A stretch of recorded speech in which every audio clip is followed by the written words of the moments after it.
students having still discrete trials on their IEPs, with all the outside contractors, how come parents are still being told that students in upper elementary and middle school are not going to be serviced with ABA providers? So the question is about why parents are still hearing things like ABA services are not going to be delivered to students who are of a certain age. And change doesn't happen overnight. You know, I've been here since June, and you know we've changed a lot of things. Changing the culture of a large urban district is not something that's going to happen right now. It's not something that's going to happen tomorrow, but it is something that we're working towards. And you know, I just hope that we can continue to make the progress that we are making. So it will be offered to students in the upper elementary, middle school level? IEPs that currently exist will be implemented. What about unsigned IEPs?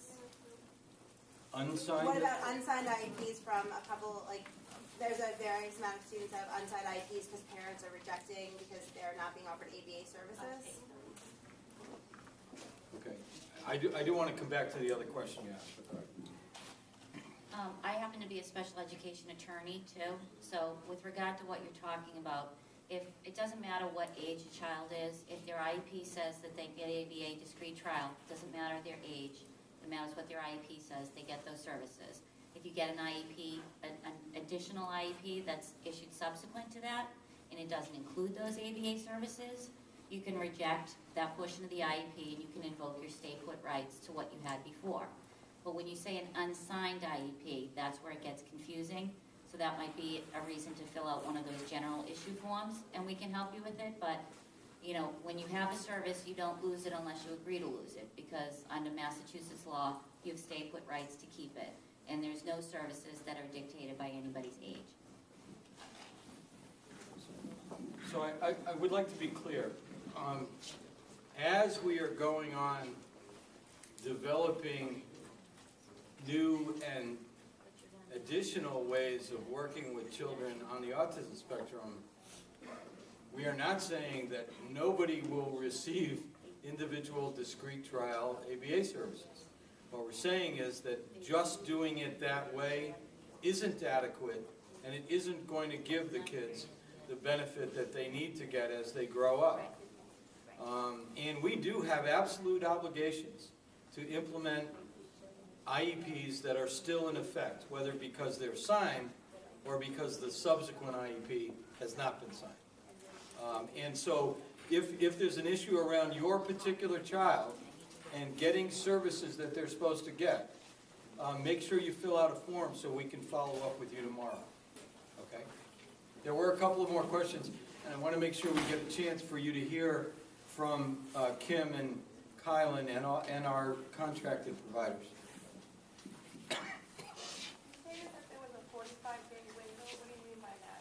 Well, the question was that the regulations state that there's a 45-day window between the request and consent for an evaluation and the completion of that evaluation. And my response to that was that we're doing our best to meet that requirement. So what has been the longest that you guys have been taking to actually evaluate the children? I'm not sure about that. It's 45 school work. Well, that's a big difference. So Carolyn is reminding me that it's 45 school working days. So let's say, just for an example, if someone signed a consent in March of 2011, they should have been evaluated by now, correct? According to the regulation, that's correct. My question is, kids are being denied the opportunity for evaluation if their teacher has ABA behind her belt, and they're basically saying that these kids are not able to get like ABA even in the evaluation, so you're not even put on a list, it's just saying, you know, denied at the door. So is there going to be any circle around that? Or? From my understanding, and Carolyn, you can correct me if I'm wrong, but if a parent requests an evaluation, we will complete an evaluation. Yeah, you can request an evaluation at any time, and you can request it in any specific area. So they can't deny you the right for an evaluation. So if you want to fill out one of those general forms, we'll follow up with you specifically. With regard to your evaluation taking longer than 45 school working days, That's obviously been an issue in the district for a long period of time, and it actually predates any of the people that are currently in the ABA unit that we have. So what you want to do is make sure that you fill out that form so that we can bring it to their attention, because the people that used to be in charge have left. So you may have fallen through the cracks, which is why we wanted to bring everybody out and talk about it, because evaluations, we now have not only internal people, but we now have 4 contractors that can also complete those evaluations, okay?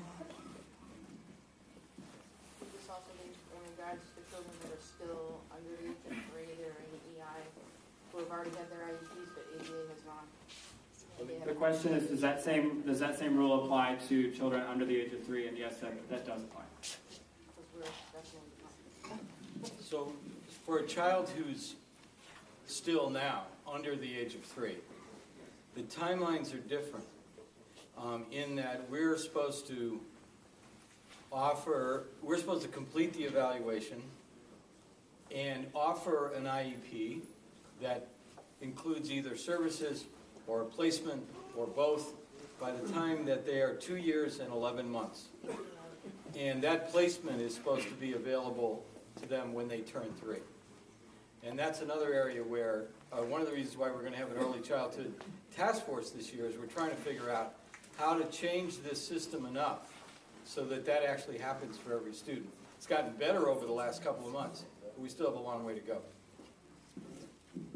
If people have a child that has not turned 3 yet, the process should start through your early intervention provider when your child is 2 years and 6 months, because that gives you 6 months to go through sort of the evaluation process, convene the team. But you have to remember that children that are in early intervention, not all of them are going to be eligible for an IEP, because in early intervention they develop a family service plan. So it's really to service the whole family. When it comes to an IEP, when a child turns 3, it's an individualized education plan. So your child has to be deemed to have a disability, and because of that disability, you require specialized services or one or more related services. It doesn't need to be a referral by EI, it can be a referral by you to the school district, but basically you want to say, I want my child evaluated. Within 5 days of that request, you're supposed to get a consent form for evaluation. Then when you sign the evaluation, the clock starts ticking, and that's within that 45 school working days, they need to do an evaluation and convene a team and determine if your child's eligible, and if that's the case, then they draft an IEP. Okay?